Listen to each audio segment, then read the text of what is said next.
57 మంది మైనార్టీ మహిళలకు కుటుంబ మిషన్లు పంపిణీ చేసిన మంత్రి పొన్నం ప్రభాకర్ పాల్గొన్న జిల్లా కలెక్టర్ కె హైమావతి ఇతర ముఖ్య నేతలు అధికారులు. ఈ సందర్భంగా మంత్రి పొన్నం ప్రభాకర్ మాట్లాడుతూ మైనార్టీల అభివృద్ధి ప్రజాపాలన ప్రభుత్వం కృషి చేస్తుందని, మైనార్టీ మహిళలకు అభివృద్ధికి కుటుంబ మిషన్తో పాటు ఉపాధి అవకాశాలు మెరుగుపరచడానికి ప్రభుత్వం 50,000 రూపాయల లోన్ అందిస్తుందని, కుటుంబ మిషన్లు మైనార్టీ మహిళలకు ఇస్తున్నారని, ఎస్సీ, ఎస్టీ, బీసీ మహిళలకు ప్లాన్ ఆఫ్ యాక్షన్ తయారవుతుందని, కుటుంబ మిషన్లకు అవసరమైన వారి అప్లికేషన్లు అధికారులు తీసుకోవాలని, సెట్ఫిన్ శిక్షణా కేంద్రంలో శిక్షణ తీసుకోవాలన్నారు.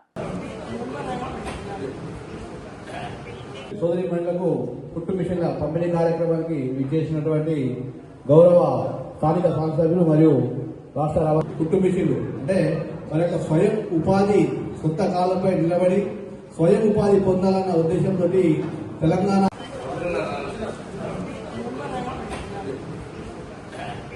సోదరి మహిళలకు కుటుంబ మిషన్ల పంపిణీ కార్యక్రమానికి విచ్చేసినటువంటి గౌరవ స్థానిక శాసనసభ్యులు మరియు రాష్ట్ర కుటుంబ మిషన్లు అంటే మన యొక్క స్వయం ఉపాధి సొంత కాలంపై నిలబడి స్వయం ఉపాధి పొందాలన్న ఉద్దేశంతో తెలంగాణ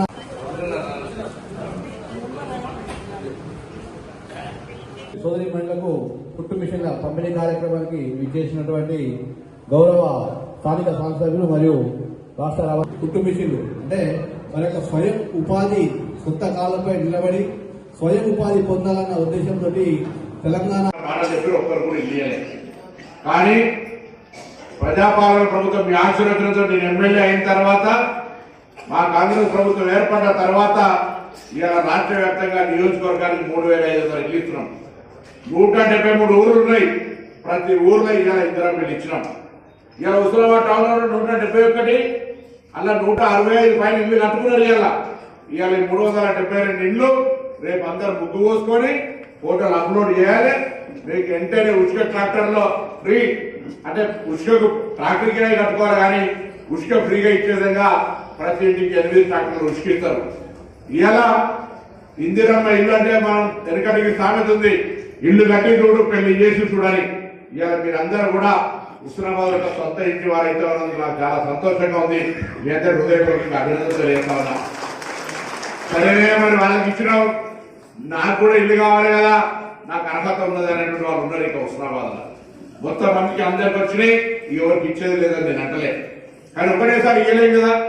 నియోజకవర్గానికి 3,500 ఇచ్చినాం, అన్ని ఊర్లు ఇవ్వాలి. ఇక్కడ కూడా వీలైనంత వరకు ఇచ్చినాం. ఇంకా రావాల్సిన వాళ్ళు ఎవరైనా దయచేసి మీరు అప్లికేషన్ పెట్టుకొని నిరాశ పడకండి. అందరికీ ఇల్లు ఇచ్చే బాధ్యత ఈ ప్రభుత్వది, మీ ఎమ్మెల్యేది. నేను ఇవ్వాలి. ఇక్కడ ఎవరైనా మీటింగ్ రాకుండా మీ ఇంటి పక్కన చుట్టుపక్కల అర్హత ఉండి ఇల్లు రాలేదని బాధపడే వాళ్ళకి ధైర్యం ఇవ్వండి. మా బాధ్యతగా వాళ్ళందరికీ ఇందిరమ్మ ఇల్లు ఇస్తాం. ఎందుకు ధైర్యంగా చెప్తున్నాం? మీరు 10 నెలల కాళ్ళ చెప్పులు అడిగేటట్టుగా రేషన్ కార్డులకు తిరిగిరు. కోడలు వచ్చింది, పేరు ఎంట్రీ కాలే. పిల్లలు పుట్టిరు, పేర్లు ఎంట్రీ కాలే. కొత్త రేషన్ కార్డు రాలే. పిల్లలు వేరే పడ్డారు, రేషన్ కార్డు లేదు. కానీ ఇవాళ మీ అందరికీ కొత్త రేషన్ కార్డులు వచ్చినాయా రాలేదా? సన్న బియ్యం ఇస్తున్నామా లేదా? గతంలో బియ్యం తినే పరిస్థితి లేదు, ఇవాళ సన్న బియ్యం ఇస్తా ఉన్నాం. వాస్తవంగా సంక్రాంతి కంటే ముందే మీకు చీరలు ఇవ్వాలి ఇందిరమ్మ, కానీ లక్షల చీరలు తయారైన ఆలస్యమైంది. ఇవాళ ఇప్పుడు కొంతమందికి ఇక్కడ చీరలు ఇస్తాం. 2 రోజుల్లో అక్క మహిళా సంఘం తరఫున ప్రతి ఇంటికి వచ్చి మీకు 18 ఏళ్ళు పైబడితే చాలు. మహిళా సంఘాలు ఇల్లు కూడా దుష్ప్రచారం చేస్తారు. అరే మహిళా సంఘాలకి ఇస్తారట, అట్లా కాదు. హుస్నాబాద్ లో ఉన్నటువంటి ప్రతి ఆడబిడ్డకు 18 ఏళ్ళు పైబడితే ఆ అవ్వకు ఇందిరమ్మ చీర వస్తుంది. దయచేసి అర్థం చేసుకొని ఎక్కడ కూడా వేరే తప్పు చేస్తే వినకండి. ఇందిరమ్మ చీరే, ఇందిరమ్మ ఇల్లు, రేషన్ కార్డు, ఇలా 1,03,00,000 రూపాయల వడ్డీ లేని రుణాలు హుస్నాబాద్ లో ఉన్న మహిళలకు 3,520 మందికి ఇస్తా ఉన్నాం. ఇలా అదేవిధంగా వడ్డీ లేని రుణాలతో పాటు ఇక్కడ మహిళలు స్వయంగా వాళ్ళ కాళ్ళ మీద వాళ్ళు నిలబడాలి, ఉపాధి పెంచుకోవాలని ఎదురుగానే మున్సిపల్ కాంప్లెక్స్ లో సెటిల్మెంట్ ట్రైనింగ్ సెంటర్ పెట్టించిన. దయచేసి మగ్గం నేర్తారా, బ్యూటిఫికేషన్ నేర్తారా, ఇంకా ఏం పని నేర్చుకుంటారో ఆ పని ట్రైనింగ్ తీసుకోండి. 3 నెలల తప్పకుండా మీరు మీ ఇంట్లోనే ఆ పరిశ్రమ లాగా పెట్టుకొని ఉపాధి దొరికే విధంగా నేను మీకు సహకారం చేస్తా. ట్రైనింగ్ తీసుకోండి. ఇంట్లోనే వడ్డీ కూర్చొని కంటే ఎవరికైనా శక్తి ఉండి చేయగలిగితే ఆ సెక్యూరిటీలో ట్రైనింగ్ తీసుకొని మీరు ఆర్థికంగా ఎక్కడానికి ఉపయోగపడదు. అన్ని బాగానే ఉన్నాయి, ఆరోగ్యం బాగాలేదు, నడుము వస్తుంది, కడుపు వస్తుంది, తలకాయ వస్తుంది అంటారు. కానీ నేను చెప్తే మాత్రం వినరు సార్. ఆ ప్లాస్టిక్ ప్లేట్ తినద్దని చెప్తున్నారు. ప్లాస్టిక్ ప్లేట్ బంద్ చేయాలి నుంచి. అందుకే 20 సంఘాలకు, మహిళా సంఘాలకు హుస్నాబాద్ 13 రకాల వస్తువులతో స్టీల్ ప్లేట్ ఇచ్చినాం. మీకు అర్థం చాలా సందర్భాలు చెప్తుంటే అవి ఒక్కసారికి ఏమవుతుంది అనుకొని ఆ ప్లాస్టిక్ ప్లేట్ ఒక్కసారి వేడి అన్నం వేసుకుంటారు. తెలిసిన డాక్టర్ని అడగండి. చక్కగా ఆ ప్లాస్టిక్ అంతా అన్నంలో పోయి ఆ అన్నం క్యాన్సర్ గా కడుపులో పోయి రోగాలు వస్తూ ఉన్నాయి. దయచేసి బంద్ చేయండి ప్లాస్టిక్ ప్లేట్లు. మీ ఇళ్ళలో స్టీల్ ప్లేట్లు తింటారు. దావతలకు పోయినప్పుడు స్టీల్ ప్లేట్ పెడితే తింటాం, లేకపోతే తినమని ఇండికేట్ చేయండి తప్పగా. ఇలా మహిళా సంఘాలకు సంబంధించి 20 మందికి 20 సంఘాలకు ఆ సంఘాల సభ్యులు ఉండేటువంటి ఆ ఏరియాలో అందరూ కూడా స్టీల్ వాడకం చేయమని చెప్పినాం.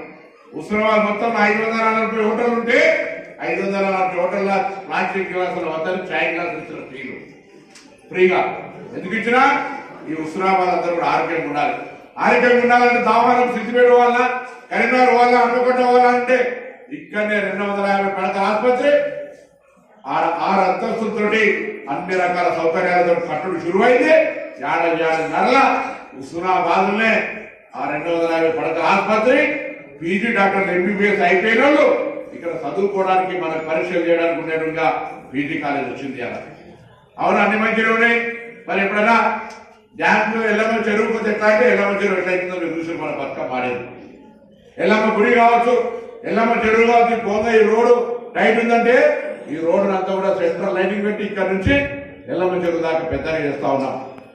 హుస్నాబాద్ అంటే మీరు ఎక్కడికైనా పోయి మాది హుస్నాబాద్ అంటే ఓహో అని గౌరవం పెరిగేదాన్ని చేసే ప్రయత్నం చేస్తున్నాం. కానీ నాకు మీ ఆశీర్వచనం కావాలి, మీ ఆశీర్వచనం కావాలి. తప్పకుండా నాకు 100% మీరు ఒక్కసారి గట్టిగా తప్పట్టు కొట్టి అందరూ ఆశీర్వచనం చేయండి. మీకు ఇంకా కూడా హుస్నాబాద్ ఇప్పటికే ఇంజనీరింగ్ కాలేజ్ తీసుకొచ్చినాం. కరీంనగర్ రాను 4 రోడ్ల ఏర్పాటు చేసుకొస్తా ఉన్నాం. ఇవాళ ఎక్కడైనా